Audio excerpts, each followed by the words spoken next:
How's it going, everyone? A little update. I've got the engine bay painted and clear coated. It's not 100% perfect, but it's a lot better than it was. I've wrapped a lot of the wiring in loom around the car just to make it look a little better. I've got the old starter wire pulled out. I'm not going to put the new one in until I think after the motor's sitting in, so I can route it around the exhaust a little better, because the old one used to hit the exhaust sometimes, and that's not good considering it's 12 volts all the time. But I've got all this cleaned up, and now I'm getting ready. Well, not getting ready. I've started stripping paint. I'm gonna go down as far as I can, even if it's bare metal. I'm trying this citrus stripper from Home Depot. We'll see if it works. I've used it at work for taking paint off, thin paint off of stuff. I just don't know how it's gonna work on taking all this thick paint off my car. It actually looks like it's bubbling some of the paint up already. It's not bubbling. Yeah, it is bubbling the blue up. Yeah. And the spots that's been sanded. Yep. So it looks like it's gonna work pretty good. We'll see. I've done the roof. I've done. Took me maybe 15 minutes, and I've done like a quarter of the car. Probably a quarter of the car. So we'll see. It may be getting paint sooner than I thought. Sanding the car I thought was going to take quite some time, but if this stripper works, then it's going to take a lot of time off of it, and then we need to this is going to get painted probably after my car. This thing's actually pretty much ready for paint, except for I need to replace the hood still. I've got to sand the front bumper. I've got to resand the whole car, really. We never sanded all the way through the clear coat, so clear coat's been peeling on this car. This car was repainted at some point before I got it, and then I got stuff like this I need to fix. It's got a little bit of hail damage on the roof that I need to fix. I might take it to a PDR person and have all this pulled out. It shouldn't cost that much just to do the roof. And then I've got stuff like this. This wing needs to be painted or sanded. I'm sorry. I've got some body work right here I need to fix. But this car was supposed to get painted a long time ago. So it's about time to get this one painted too. When I bought this car, this was totaled. Well, it's because this is primer and it's not meant to be in the sun. It's not gonna hurt nothing, but it's not ideal. This car was T-boned at like hard. Yeah, I don't know the speed. We bought it from an auction. I've never posted a video on this car. Put a picture. Yeah, I'll put a picture of what the damage looked like in the video.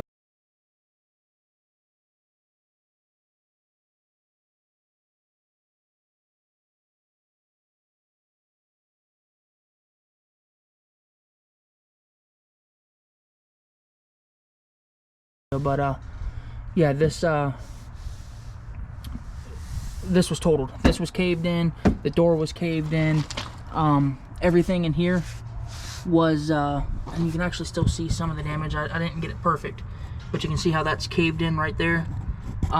This strut tower was pushed in about 2 inches, so this fender line right here was actually under the hood about right here, and I used a Porter Power, and I have a strut tower brace that came off of one of my old cars.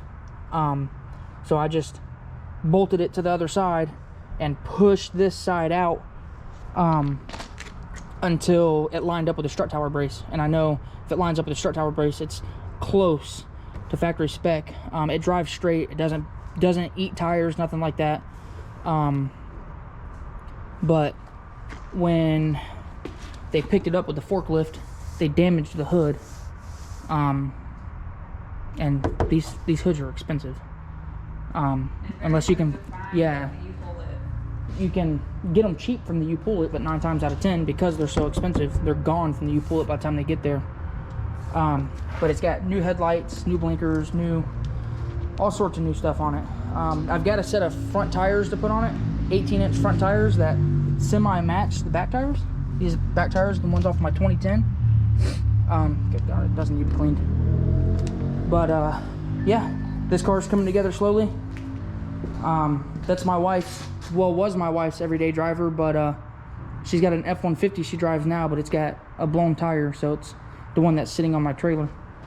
And then yeah, this thing's coming together. I got the engine bay painted and looking good, and I'll do an update here in a little bit after we start scraping this stuff away and seeing if it's gonna eat the paint as good as I hope. So it's the cheapest paint stripper they had. I want to try it. Like I said, I've used it for work, and dang, I just touched it. I've used it for work and it works good, so we'll see what happens.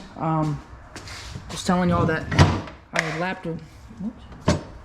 I was telling y'all that I had lapped a valve in here. I put a valve back in here with one of my new springs.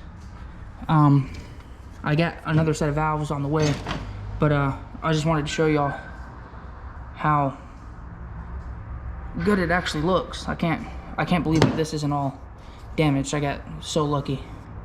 And then I did the good old pour water in there, and actually I can show y'all what I did now. So this is how I tested it the first time. You pour water in.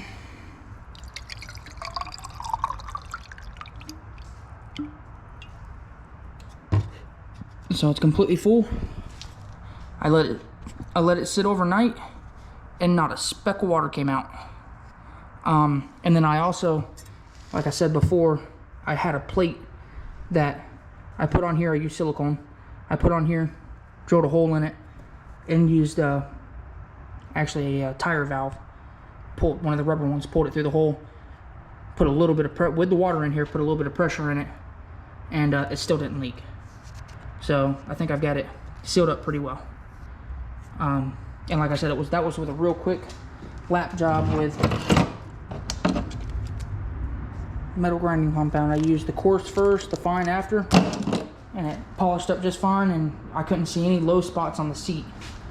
Usually after you grind them, even for just a couple of seconds, you can see any low spots that were not getting ground, and I think I got pretty lucky. So I'll be reusing these heads. I will be getting a new set of heads at some point, but these will hold me by until I can get my new set. I was gonna go with the ProFlow? No. ProMax. Yeah, I was gonna go with a set of ProMax heads because I've seen good things about them on Facebook. They don't exactly flow what they advertise, but they flow really well, comparable to AFRs. But what I'd really like to get is a set of TrickFlow, TrickFlow 11Rs. So that's what I really want to get. So I'm just going to save up and get those, and that should help this thing breathe quite a bit. So, and I misspoke the other day. All of this line is 8 AN. I don't know if anybody caught that in the video, but this is all 8 AN, and then I've got a reducer over there, so it's a 6 AN feed from the back up to here, and then from here to the rails and stuff is all 8. Returns back to my fuel pressure regulator, which isn't mounted right now, but returns back to my fuel pressure regulator and runs back to the back in 6 AN. I know that's not the best thing to do, but that's what I had, and it's line from the front to the back, not the factory hard line, but it is hard line from the front to the back, and it ends up here with an adapter to go to AN. Actually, I'll show you. It's not like a piece of rubber slipped down over the line. I did it right, and I've got an AN hard line adapter. I do 100% plan on going 8 AN all the way to the back. That's why I did 8 AN up here. But I want to get the car running because I've never had fuel issues before, fuel feed issues. Not according to my Holley. I never see any fuel pressure dipping or anything like that, so my fuel flow is good for now. I just wanted to change all this in the engine bay to make it right because I didn't like the way it was ran before because it didn't flow through the fuel rails, and if any kind of trash or anything got in the fuel rails. It ended up in an injector because it was deadheaded. There was plugs. Where these fittings are, there was plugs. And you can look in previous videos and see that there was no line up here. It was plugged, and it deadheaded into the fuel rails. So if any trash or anything made it into the fuel rail, it had nowhere to go but into an injector. Now it will flow through the fuel rail and hopefully make it back to the tank, and the filter will catch it next time if it makes it through. Really, it shouldn't. I got a 10 micron fuel filter, so. It that's why I'm redoing this. So I didn't redo it because I was having fuel issues. I redid it just to make it right because it was not technically right before. So just trying to make it right now. So I do plan on going from there back 8 a.m. at some point. Just don't feel the need to do it right now. So anyways, I'll come back with an update on how the paint's going. Alright, back for a little update. It's been sitting on the car for what, maybe an hour or two? 2 hours? Probably an hour and a half. About an hour and a half, and it's definitely working. It says I can let it sit for up to 24 hours. I don't think I'm gonna need to. I mean, I've got paint falling off the car now, which is good. I used see the roof is starting to bubble up too. The roof is really thick. What I've found is when it starts to bubble, is when the paint remover is eating all the way through it. But in these spots where it's not bubbling yet, if you take your finger, you can still scratch. It's softening the paint. So in the spots that it bubbles, it's made it all the way through. In the spots that it hasn't, it's just the paint's on here really thick. But I took a 60 grit. I bought a sander, and I've got a 60 grit pad on it, and I went over this quarter just real quick to try to open up the paint a little bit, make it a little porous, and also thin it out a little bit. I went pretty hard right here just to see what it was going to do.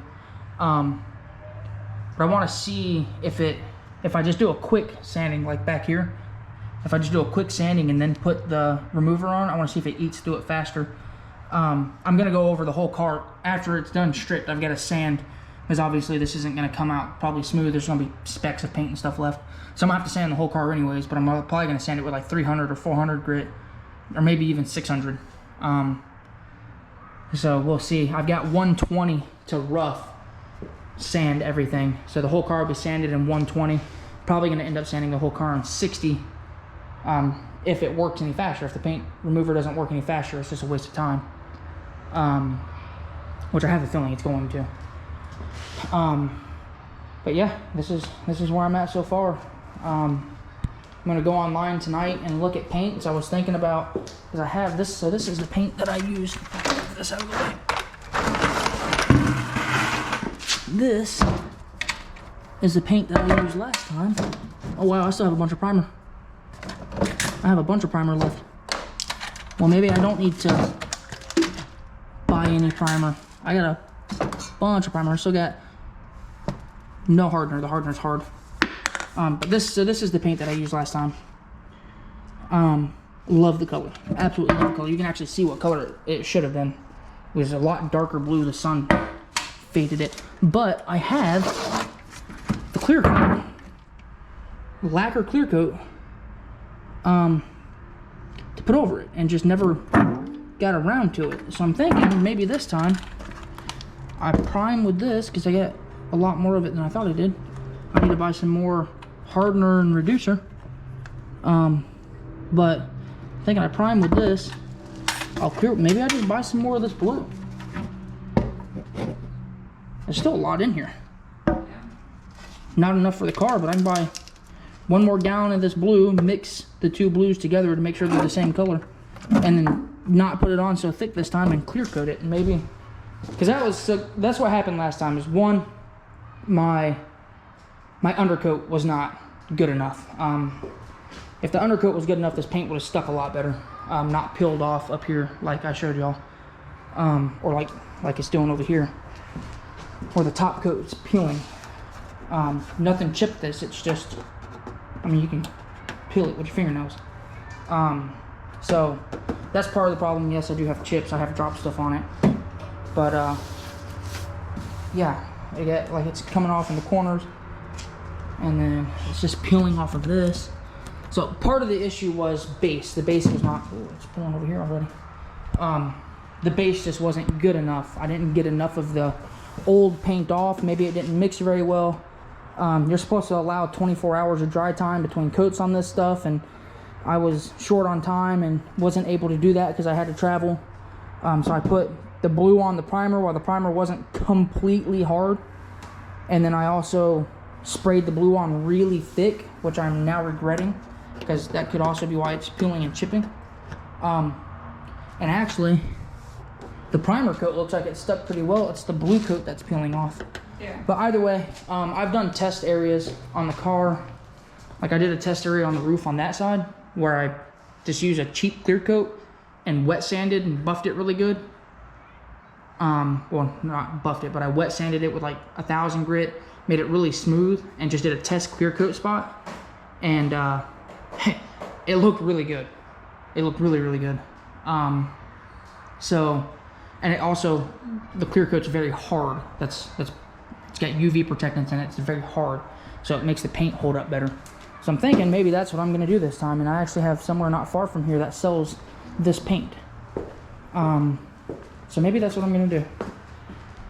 I would love to do a base clear, but to get a good base clear, it's expensive.